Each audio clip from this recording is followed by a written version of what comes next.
Khans सोई सोचई जोगु, तप बिहाई जेहि भावई भोगु। सोचिय पिसुन अकारन क्रोधी, जननी जनक गुरु बंधु विरोधी।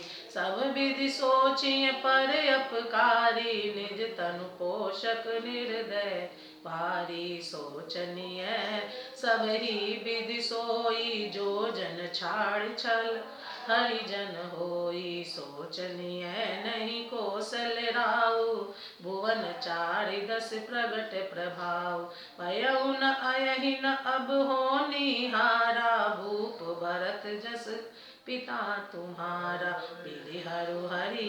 विधि हरिहरु सुरपति दिसिनाथा, बरनई सब दशरथ गुण गाथा।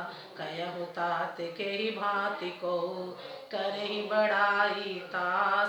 राम लखन तुम शत्रुघ्न, सरिस सुवन सुचि जास। वानप्रस्थ वही सोच करने योग्य है जिसको तपस्या छोड़कर भोग अच्छे लगते हैं। सोच उसका करना चाहिए जो चुगलखोर है, बिना ही कारण क्रोध करने वाला है, तथा माता पिता गुरु एवं भाई बंधु के साथ विरोध रखने वाला है। सब प्रकार से उसका सोच करना चाहिए जो दूसरों का अनिष्ट करता है, अपने ही शरीर का पोषण करता है और बड़ा भारी निर्दयी है। और वह तो सभी प्रकार से सोच करने योग्य है जो छल छोड़कर हरि का भक्त नहीं होता। कौशल राज दशरथ जी सोच करने योग्य नहीं है, जिनका प्रभाव 14 लोकों में प्रकट है। हे भरत, तुम्हारे पिता जैसा राजा तो न हुआ है, न है और न अब होने का ही है। ब्रह्मा विष्णु शिव इंद्र और दिक्पाल सभी दशरथ जी के गुणों की कथाएं कहा करते हैं।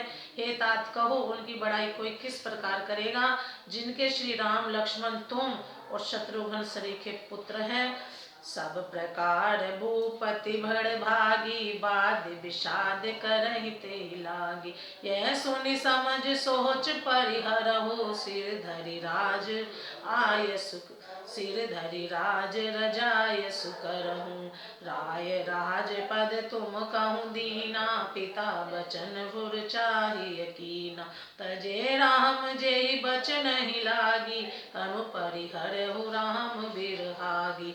रखहि बचन प्रिय नहीं प्रिय प्राणा, करहु तात पितु बचन प्रवाना। करहु शीस धरि भूप रजाई, आई तुम कै सब भांति भलाई। परशुराम पितु आज्ञा राखी, मारी मात लोक सब साखी। तनय जजातै जो बन दयहु, पितु आज्ञा अग अजस न भयहु। अनुचित उचित विचार तजी, जे पालहि पितु बैन। ते भाजन सुख सुजस के, बसहि अमर पतियैन। राजा सब प्रकार से बड़भागी हैं, उनके लिए विषाद करना व्यर्थ है। यह सुन और समझकर सोच त्याग दो और राजा की आज्ञा सिर चढ़ाकर तदनुसार करो। राजा ने राजपद तुमको दिया है, पिता का वचन तुम्हें सत्य करना चाहिए। जिन्होंने वचन के लिए श्री रामचंद्र जी को त्याग दिया और राम विरह की अग्नि में अपने शरीर की आहुति दे दी।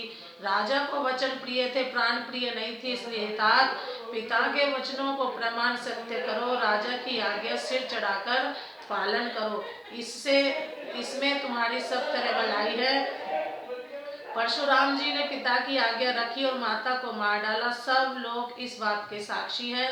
राजा ययाति के पुत्र ने पिता को अपनी जवानी दे दी। पिता की आज्ञा पालन करने से उन्हें पाप और अपयश नहीं हुआ।